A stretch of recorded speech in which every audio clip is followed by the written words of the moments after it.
Alright guys, this is the crisscross practice. I'm just going to go over the given examples that are here. Excuse me, I've come down with a pretty bad cold the last couple weeks. But let's look at calcium oxide real quick. Calcium oxide right here. It's oxide because oxygen takes on the "ide" suffix when you attach it to something in a compound. But let's look and see why we end up with the chemical formula CaO. Okay, CaO. So what you're going to do is you look at the group numbers, because the group numbers also have the oxidation numbers and the ion numbers, which is what we're going to use to balance them. Because remember, all of our compounds, when we have a chemical formula, we typically like them to be neutral, which means they have an overall net charge of 0. Okay, so that's really the key. The goal here is to have a net charge of 0. Okay, net charge of 0. So how do we accomplish a net charge of 0? Well, we have to make sure that we look at the ion number, the oxidation number, and we make sure that we have enough. So let's say I had an atom here and an atom here, and this atom had +5 as a charge.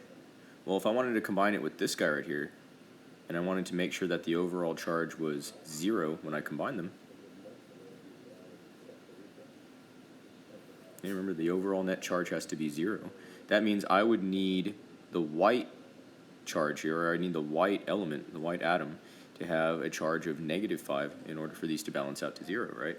So what we were basically doing is we were taking the superscripts, which are the top written numbers, and we are bringing them down and making it into the subscripts of the other, because the subscript tells you this is how many atoms. So in this case, we'd end up with 5 by 5, but this reduces, right? That's a 1-to-1 ratio, right? So we can essentially just say that this is O, blue O, white O, and 1 each, and it's understood to just be 1, so you really don't even need to have that 1 there. Okay, so this is how you do that, because this 5 and 5, basically, if you were to divide that, 5 over 5, that's just 1, right? That's 1 over 1. Okay, so I'm going to get rid of some of this stuff real quick. Okay, now that we know that there's supposed to be a net charge of 0. Okay, so let's go ahead and look at calcium oxide. So calcium on the periodic table has a group number of 2, and you were given this. You can pull up any periodic table from the internet and use it, but calcium is right here. Calcium's right there. And it has a ionization number of +2. Alright, so we're going to go ahead and group that together. Okay, so that's going to be important.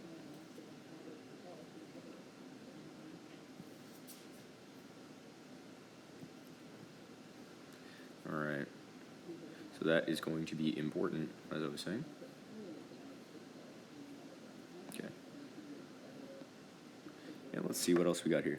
And we're also looking at oxygen. So where is oxygen on the periodic table? It's way over here. Okay, and it has an ionization or oxidation number of -2. So this looks like it's going to be really, really simple. So when I'm writing this out, I get my calcium, which is Ca, and we're going to go ahead and write the oxidation number. It's +2, and we are adding oxygen, which is just element symbol O, and it has a -2. Okay, so up here, group number, cation, anion. So this is the important part here. It's the cation number and the anion number, because that tells us the charge that it is. All right, so we're just going to basically crisscross these over, take the superscripts and make them into the subscript, and see if we can reduce. So CaO, and that's 2 and 2. And does 2 and 2 have a simpler number that it can divide into? Yeah, that's a 1-to-1 ratio. So that's CaO. And it's understood that there is a 1 and a 1 here that you do not need to write. Okay, so that's how we're writing these. On the game, on the Phet lab, the Phet, you'll see in other assignments, you do this by kind of changing values that are in the front, the prefixes or the coefficients that can kind of change these things. Okay, but don't worry about that for right now. Okay, moving on. Let's go ahead and do the next one. Magnesium chloride. So magnesium Mg and chloride Cl. Let's go ahead and look for that. Magnesium is, again, it's going to be another +2 charge, and chloride is going to be, oh, here it is. It's in group 17. Chloride has an oxidation of -1. So these aren't the same. So we're going to have to see what happens here. Okay, so let's see. So you guys remember those numbers? I don't. Just kidding. Okay, so magnesium was Mg, and it had an oxidation number of +2. It's a cation. And we're adding chloride, or chlorine, and it had a -1. So remember, we are going to take the superscripts, cross them over. That's 2 and 1. We just kind of make it a absolute value. Don't worry about the negatives. Okay. Can we reduce 1 and 2? No, right? So that's actually done. That's MgCl2.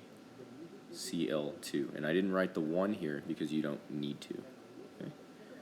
All right. Last one. We'll go ahead and do one with the polyatomic ion. And that's sodium carbonate. Okay, sodium carbonate is not an element. Okay, carbonate is not an element. They give you the equation for carbonate here. You see that it's a CO3 is carbonate, and it has a charge of 2 negative, so it's an anion. It's an anion, so it has a negative charge. So let's look for sodium on the periodic table. Sodium is S, right? Wrong. Sodium is natrium, Na.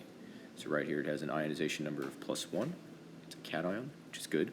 If you're ever getting into the situation where you're trying to combine 2 positive charges, then that's something that's a little different, right? So that should kind of give you a clue if you're ever trying to make an equation. All right, so let's see. Sodium, Na plus CO3, 2 negative, and Na was +1, right?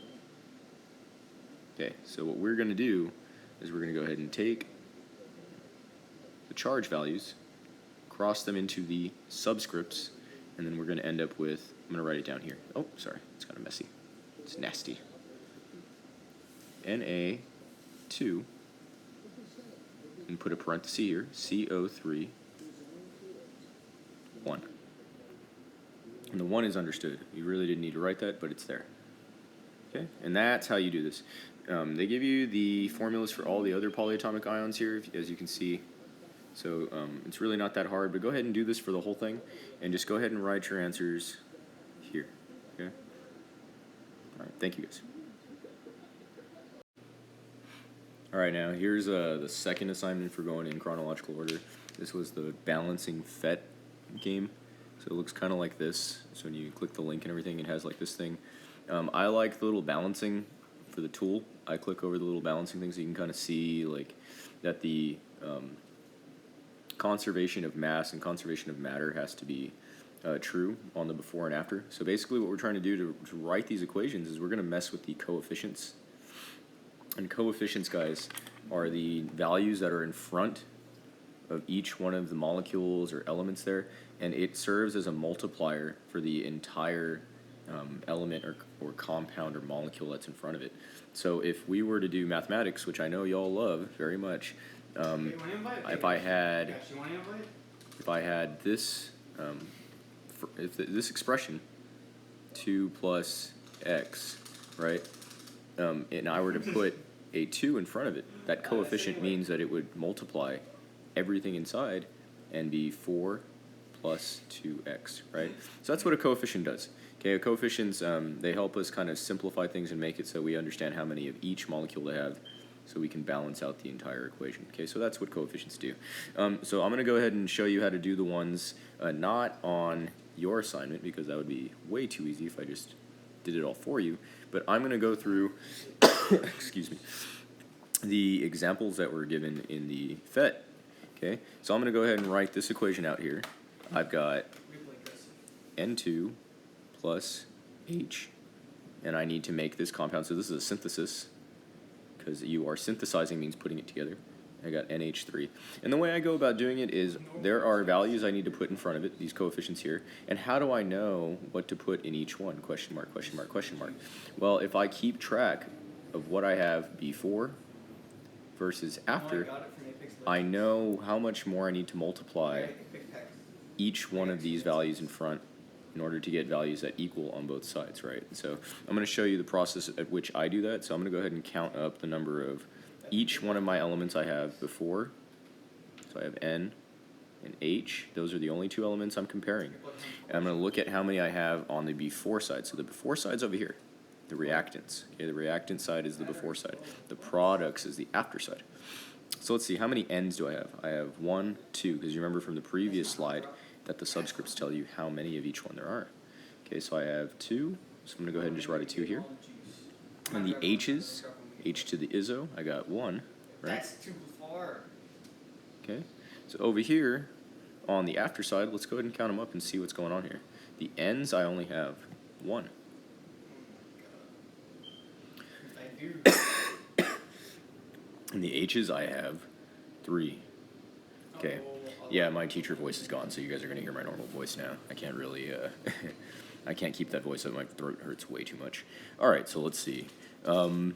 So what would I have to do to my N's to get them to be the same? I can't reduce them, right? So I have to add a multiplier in front of one of these N's in order to get them to equal. Well, what number could I multiply in front of this N, NH3, which is a which is ammonia, NH3, to get 2 over here? All right, well, 2 times 1 is going to equal 2, so let's go ahead and try that out. So every time we make a change to the coefficients, I'm going to go ahead and cross out and reflect that change where I did it. So 2 times 1n, I have 2 now, okay? So this is good. This whole row is good now because I have 2 on both sides, right? I have 2 on both sides. Okay, 2 on both sides. But now let's see what happens, because that 2, remember when we were distributing in mathematics, doesn't just affect the n. That 2 is going to multiply the n by 2, but it's also going to multiply that H3 by 2. Okay, I have 3 hydrogens there, so that 2 affects it by multiplying that 3 by 2, and now I get what? 3 times 2 is what? 6. Okay, now we're not balanced anymore at all. So let's see what we're going to have to do here. So let's just go over here. What would I multiply my... Oh, and I wrote this incorrectly. Sorry. That's incorrect. You see that 2 right there? It should have been 2 over here as well. Okay, so what would I multiply in front of this H to make 2 become a 6, right? So 2 times 3 equals 6, right? So I'm going to go ahead and show the change there now. 2 is now 6, and so now we're all balanced out, and we're good, okay? So if I make those changes to these coefficients in the actual game, so I'm going to go ahead and, so that's going to be a 1 because I didn't change it. So I'm going to make this guy into a 1, this into a 3, and this coefficient into a 2, and that picture is going to end up looking like, let's see, this guy right here. Let's go ahead and get rid of this other junk. All right.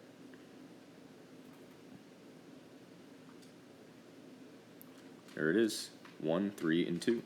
And you see that the little balance thing is completely balanced, right? We got the same number of N's and H's on both sides.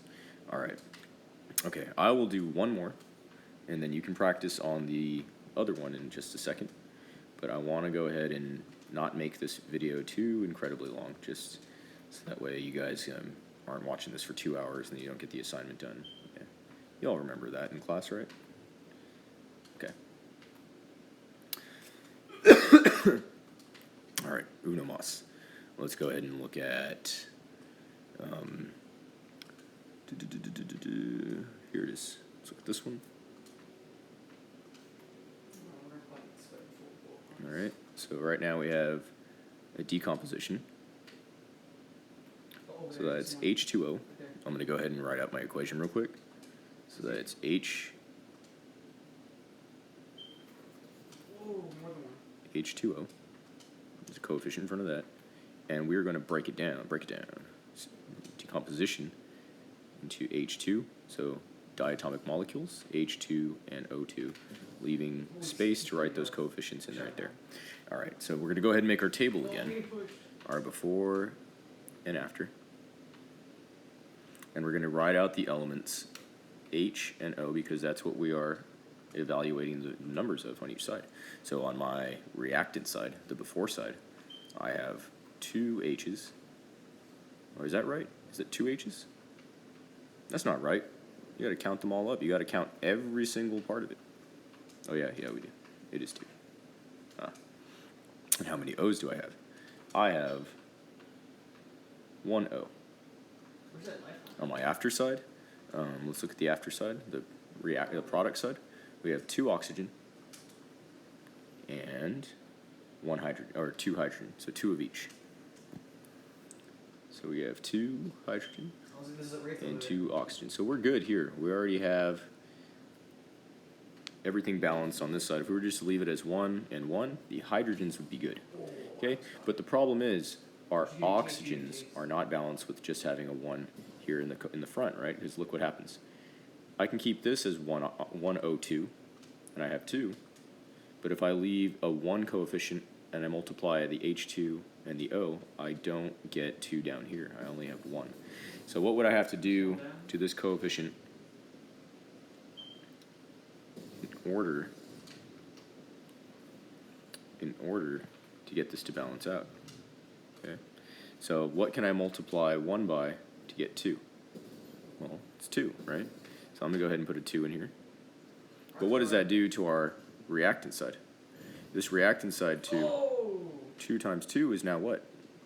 That's 4. And now, look, now we're not friggin' balanced again. But let's go ahead and finish the whole thing. 2 times 1 oxygen. Now I got 2, so we're good here. So our oxygens are now balanced, but now our hydrogens are not. So what do I have to do to my product side to get this 2 hydrogen to become a 4, right? So what do I do? What would I have to multiply this 2 by? Well, I'm going to multiply it by 2. So if I put a 2 in there, this now becomes 4. No, 4. Okay, so 4 and 4 is good. 2 and 2 is good. And that's what we got. That should work out now. So let's look at the balanced picture here.